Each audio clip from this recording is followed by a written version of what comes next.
नमस्कार दोस्तों, कैसे हैं आप लोग? बहुत दिन से मुझे कमेंट्स किया जा रहा था, सर आपने ईटीएफ के ऊपर वीडियो बनाना क्यों छोड़ दिया? हम लोगों को तो पता तो चलता कि कौन सा ईटीएफ कितना प्राइस पे है, कौन सा ईटीएफ है, कौन सा ईटीएफ बेस्ट है। तो मैंने सोचा कि हाँ, मैंने भी बहुत दिनों से ईटीएफ के वीडियो नहीं बनाया, तो चलो आज मैं ऐसे एक ईटीएफ के बारे में बात करूंगा जो आपको जस्ट 30 रुपीज में मिलेगा। तो ये देखकर आप शायद बहुत सारे लोगों को पता है, बहुत सारे लोगों को पता भी नहीं है। तो क्योंकि मुझे 2 दिन पहले कमेंट्स आया था कि सर ईटीएफ के बारे में तो आप चर्चा किए हैं, तो मेरे पास तो हर मंथ मैं तो ज़्यादा पैसे इन्वेस्ट नहीं कर पाता। अगर 100 रुपये में ज़्यादा क्वांटिटी मिल जाते और तो अच्छा होता। तो ऐसे कुछ ईटीएफ के बारे में बता दीजिए। तो क्या हम लोग 100 रुपीज़ में भी इन्वेस्टमेंट कर सकते हैं? हाँ, बिल्कुल कर सकते हैं। 100 रुपीज़ का भी ज़रूरत नहीं है। अगर आप एक भी मतलब शेयर को खरीदना चाहते हैं, एक भी ईटीएफ को खरीदना चाहते हैं, तो आपके पास 30 रुपीज़ हो तो चलेगा। तो चलो आज मैं पूरा डिस्कशन करूंगा, क्योंकि मैं बहुत बार आपके साथ डिस्कशन किया हूँ कि निफ्टी जो निप्पॉन निफ्टी ईटीएफ फंड है, निफ्टी 20 का, तो वो करीबन करीबन 250 रुपीज़ हो चुके हैं। तो यहाँ पे आपको अराउंड 300 रुपीज़ के आसपास देना पड़ेगा। तो 300 रुपीज़ नहीं है, 250 रुपीज़ और समथिंग चार्जेस तो आपको देना होगा। तो सोचिए एक एक मतलब ईटीएफ खरीदने के लिए आपको 300 रुपीज़ के आसपास जा रहा है। तो वही 30 रुपीज़ में आप ईटीएफ को खरीद सकते हैं, जहाँ पे आप 30 शेयर को खरीदारी मतलब अगर 30 रुपीज़ में खरीदारी करें तो 300 के मुकाबले 10 क्वांटिटी आपके पास होगा। तो क्या दोनों में कितना अंतर है और क्या दोनों में कौन सा बेस्ट है, चलो आज उसी के ऊपर चर्चा करूंगा। तो वीडियो बहुत इंपॉर्टेंट होने वाला है, तो वीडियो को लास्ट तक देखिएगा। सबसे पहले देखिए, मैंने ग्रो के वेबसाइट ओपन किया और यहाँ पे बताया कि निप्पॉन इंडिया ईटीएफ निफ्टी 20। इसके बारे में थोड़ा सा बता दूं कि निप्पॉन बहुत पुराना कंपनी है और इसका ऑल टाइम अगर देखो तो एक मैसिवली निफ्टी जैसे परफॉर्मेंस करेगा, उसी तरीके से ईटीएफ परफॉर्मेंस करेगा। क्योंकि निफ्टी 50 का ईटीएफ है, तो यहाँ पे रिस्क कैपेसिटी एकदम जीरो हो जाता है। जीरो में नहीं कहूंगा, मार्केट कोई भी जीरो रिस्क नहीं होता, तो फिर भी अगर देखा जाए तो निफ्टी के 50 जितने सारे कंपनीज रहेंगे वो जैसे परफॉर्मेंस करेगा, इंडेक्स जैसे परफॉर्मेंस करेगा, उसी तरीके से परफॉर्मेंस यहाँ पे भी देखने को मिलेगा। तो इसका रिटर्न रेशियो क्या है, सबसे पहले वो देख लेते हैं। देखिए, मैं अगर इसको ऑल टाइम देखूँ तो 15% के आसपास रिटर्न देखने को मिला है। तो चलो अभी जिस ईटीएफ के बारे में चर्चा करूंगा वो सबसे पहले देख लेते हैं, वो 30 रुपीज के ईटीएफ कौन सा है। देखिए, वो भी मैं ग्रो के वेबसाइट में से दिखा रहा हूँ, आप ग्रो में जाकर भी अकाउंट ओपन करके सारी चीज कर सकते हैं। तो देखिए, यहाँ पे कोई प्रमोशन नहीं है, तो मेरा खुद का भी ग्रो का अकाउंट है, तो आप भी जाकर कर सकते हैं। खुद में साइड में जाकर विजिट करिए, मेरे लिंक से, मेरे कोई लिंक भी नहीं है कि जाकर अकाउंट ओपन करें, इसे बिल्कुल नहीं है। तो आप जाकर खुद चेकआउट कर सकते हैं। देखिए, यहाँ पे जिस ईटीएफ के बारे में बात करूंगा उसके प्राइस है 30 रुपीज। इसका नाम है Aditya Birla Sun Life Nifty 50 ETF. तो Aditya Birla Sun Life Nifty 50 ETF, Aditya Birla आप सभी जानते हैं कितने बड़े और कितने पुराना कंपनी है। तो इन्होंने जो निफ्टी 50 ईटीएफ लॉन्च किया उसका प्राइस रखा 30 रुपीज। तो दोनों में अंतर क्या है, अगर इसका भी मैं लाइफ टाइम देखूँ तो इसका भी फर्क कुछ नहीं पड़ेगा। लाइफ टाइम में इस कंपनी ने टोटल रिटर्न दिया 389%। अगर मैं इसका लाइफ टाइम देखूँ तो ओवरऑल 2640%। क्यों? क्योंकि देखिए, इस कंपनी स्टार्टिंग पीरियड है 2002 से और आदित्य बिरला का स्टार्टिंग पीरियड है करीबन करीबन 2011 से। तो यहाँ से तो टाइम तो लेट हो, मतलब बाद में लिस्टिंग हुआ ना, मतलब बाद में इस ईटीएफ स्टार्ट हुआ ना, तो इसीलिए थोड़ा सा आपको कम दिखेगा। चलो मैं परसेंटेज के ऊपर लेके जाता हूँ। देखिए, अगर मैं ऑल टाइम इसका देखूँ तो 12% और 5 साल की देखूँ तो 20%। और जहाँ पे निफ्टी जो निप्पॉन है उसका भी सेम टू सेम फिगर दिखेगा। तो ये 15 साल इसीलिए दिखा रहा है क्योंकि वो 2002 से कंटिन्यू कर रहा है और ये 2010 से कंटिन्यू कर रहा है। तो आपको दोनों ईटीएफ में सेम टू सेम रिटर्न यहाँ पे देखने को मिलेगा। तो यहाँ पे कोई भी फर्क नहीं है। देखिए, यहाँ पे भी 6% है एक साल में, यहाँ पे भी 6.7%, यहाँ पे भी 3 साल में 18.6%, यहाँ पे भी 18.6% 3 साल में।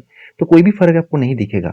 तो रैंकिंग वाइज बात करूँ तो आप सोच रहे हैं कि चलो मैं 30 रुपये का ईटीएफ खरीदारी करूंगा, शायद मुझे कम कम रिटर्न मिलेगा। ऐसे बिल्कुल नहीं, percent wise same to same होगा, क्योंकि निफ्टी जैसे परफॉर्मेंस करेगा दोनों ही परफॉर्मेंस सेम होगा। तो जो लोगों को सोच रहा है कि मेरे पास 100 रुपये से मैं हर हफ्ते में 100 रुपये डाल सकता हूँ, तो इसके लिए बेस्ट अपॉर्चुनिटी कौन सा है? मेरे हिसाब से इस तरीके से ईटीएफ से अलावा और कोई ईटीएफ शायद आपको ना मिले। तो मेरे हिसाब से बेस्ट ईटीएफ ये है। तो बेस्ट ईटीएफ इसीलिए कह रहा हूँ क्योंकि जो लोगों के पास पैसा कम है तो इस ईटीएफ को वो सिलेक्ट कर सकते हैं। देखिए, मैं कोई रिकमेंडेशन नहीं कर रहा हूँ, आप एक बार सारे टेस्ट को चेक करना। देखिए, इसका भी एक्सपेंस रेशियो 0.04 है और इसका भी expense ratio same to same होगा। तो फर्क कुछ नहीं है, सेम टू सेम सारे कंपनी से, क्योंकि निफ्टी के अंदर जितने सारे कंपनी है तो इसके अंदर भी सेम टू सेम कंपनी है। तो दोनों में फर्क क्या है? दोनों में फर्क यही है कि निफ्टी 20 जो है वो मतलब निफ्टी निफ्टी 20 के ऊपर है और यहाँ पे और देखा जाए तो जो मतलब आदित्य बिरला का जो है वो बीएसएल निफ्टी है। बीएसएल मतलब बॉम्बे स्टॉक एक्सचेंज में जो निफ्टी है उसी कंपनीज के बारे में यहाँ पे बताया जा रहा है। तो करीबन करीबन 50 कंपनी दोनों के अंदर है। यहाँ पे नंबर ऑफ स्टॉक 50 है। आप टोटली एक चीज आप नोटिस करेंगे, total AEM, asset under management. तो ये जो आदित्य बिरला कंपनी है, जो 30 रुपये का ईटीएफ है, तो उसका टोटल एसेट कितना मैनेज किया जा रहा है? 3200 करोड़। और निपॉन का कितना है, चलो वो भी एक बार आपके साथ शेयर कर लेता हूँ। निपॉन का जो टोटल यहाँ पे डेटा देखने को मिला 48,600 करोड़। पुराना कंपनी है तो इसलिए इसका एयूएम भी बहुत अच्छा है। तो 0.04% क्या है, चलो एक बार मैं आपको कैलकुलेट करके भी दिखा देता हूँ, तो और भी आपको आसान लगेगा और भी सारी चीज आपको क्लियर लगेगा। तो मैं एक बार सारी चीज आपके साथ शेयर कर लेता हूँ। हाँ चलो, मैं एक बार आपको कैलकुलेट करके दिखाता हूँ। मान के चलिए हर हफ्ते में आप 100 रुपीज करके डाल रहे हैं, और आप इस 100 रुपीज को आप 4 हफ्ते डालेंगे, मतलब 400 रुपीज। 400 रुपीज में कितना क्वांटिटी होगा? अगर मैं 400 करूँ और डिवाइड बाई 30 करूँ, तो करीबन करीबन 13 क्वांटिटी होगा। तो चलो कितना क्वांटिटी है उस वो फर्क नहीं है, मैं 400 नहीं, 500 डाल रहा हूँ, क्योंकि टोटल ओवरऑल हर हफ्ते में 100 रुपीज करके भी डाले तो आप मतलब 1 मंथ में आप 500 रुपीज तो डाल ही सकते हैं। तो 500 रुपीज करके आप मंथली अगर डालते रहे, और 15% ड्यूरेशन आप रखेंगे, करीबन करीबन 20 से 30 साल। अभी से आप स्टूडेंट है, आप जो मतलब आप बिजनेस सॉरी आप जॉब में अभी इन्वॉल्व हुआ है, तो आपके लिए बेस्ट अपॉर्चुनिटी है।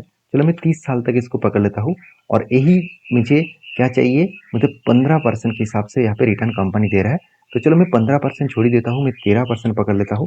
तो उसके बाद यहाँ पे एक्सपेंस रेशियो में 0.4 दूंगा। क्यों? क्योंकि देखिए एक्सपेंस रेशियो खुद कंपनी बता रहा है, एक्सपेंस रेशियो 0.4 मतलब कितना पैसा बोलेंगे। तो उसके बाद मैं अगर कैलकुलेट करूँ तो पूरा झलक आप देखेंगे। आप टोटल इन्वेस्टमेंट करेंगे 30 साल में 1,80,000, और आपको मिलेगा 21,90,000। तो फर्क देखिए, जस्ट 30 रुपीज मतलब मतलब ईटीएफ के ऊपर डालकर, और हर हफ्ते 100 रुपीज, 100 से 120 रुपीज डालकर आप आसानी से 21 लाख रुपीज कमा सकते हैं। आप कहेंगे सर जब 30 साल होगा तब इसका प्राइस का कोई वैल्यू तो होगा नहीं। हाँ ये बात भी सही है। तो 30 साल तक तो आप 500 रुपीज करके हर मंथ डालेंगे नहीं, तो उसका भी अमाउंट बढ़ जाएगा। तो अमाउंट भी बढ़ेगा तो उसका इंटरेस्ट भी बढ़ेगा। चलो मैं मान ही लेता हूँ कि आज 500 रुपीज होगा, बाद में इसको बढ़ते बढ़ते यही प्राइस आपको 5,000 हो जाएगा। मतलब एवरेज 30 साल तक आप टोटल एवरेज 5,000 करके डालेंगे, तो ये झलक आप देखेंगे तो करीबन करीबन आपके पास 2 करोड़ होगा। अगर आज के एस्टिमेट के हिसाब से मैं 50% भी इन मतलब जो महंगाई है उसको मैं कट आउट कर दूं, तो भी आपके पास अराउंड 1 करोड़ के आसपास बचेंगे। तो 1 करोड़ आज के दिन में, 1 करोड़ का जब वैल्यू है, तो 20 साल 30 साल के बाद 2 करोड़ का सेम वैल्यू होगा। तो मेरे हिसाब से इस तरीके से ईटीएफ के ऊपर आपको फोकस होना चाहिए। देखिए कोई बाइक सेल का रिकमेंडेशन नहीं है, बहुत दिनों से मुझे कमेंट्स किया जा रहा था, तो मैं इसी तरीके से अभी कंटिन्यू वीडियो ले आने वाला हूँ। तो मुझे फॉलो करिए, चैनल को सब्सक्राइब करिए। मिलते हैं नेक्स्ट वीडियो में, तब तक के लिए धन्यवाद।